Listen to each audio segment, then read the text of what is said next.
បោកដែលធ្លាប់ធ្ងន់អីលើស្រាលដូចខ្យល់ខ្ញុំបានលោកគេទៅយុះលោកឪពុកដូរយកស្រាមួយដងនៅតាមចិញ្ចើមថ្នល់សម្បូរទៅដោយធូលីដីសំលៀកបំពាក់សូត្រឥឡូវคล้ายជាកណាត់រហែអស់ហើយខ្ញុំដើរដោយជើងទេលើផ្លូវដៃស្រួច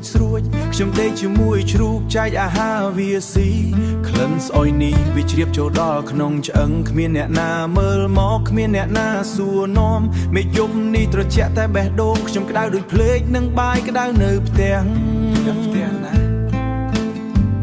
អោលោកឪពុកអើ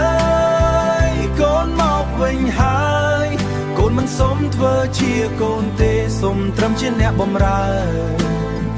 ខ្មាអស់ពួកសត្វខ្មាទាំងមេឃដីបាបដែលកូនសាងវាធ្ងន់ជាងភ្នំសុំមេរោធ្ងន់ណាស់លោកអើយរៀងរាល់ជំហានខ្ញុំចង់តែងាកក្រោយខ្លាចឃើញភ្នែកលោកឪពុកសម្លឹងមរកាខកចិត្តផ្ទះធំស្កឹមស្កៃបែរជាមើលទៅគួរឲ្យខ្លាច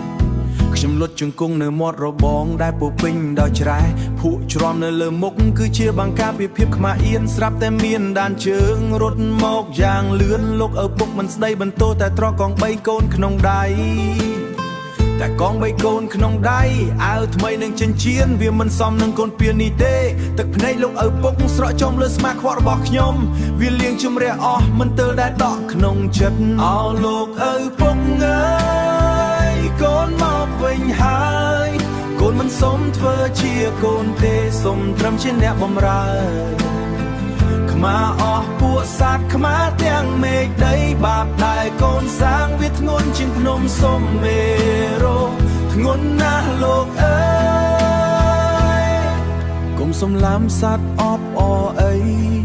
ទុកឲ្យកូនដេកនៅមាត់ទ្វារចោះកូនវង្វេងបានមកដល់ផ្ទះវិញហើយ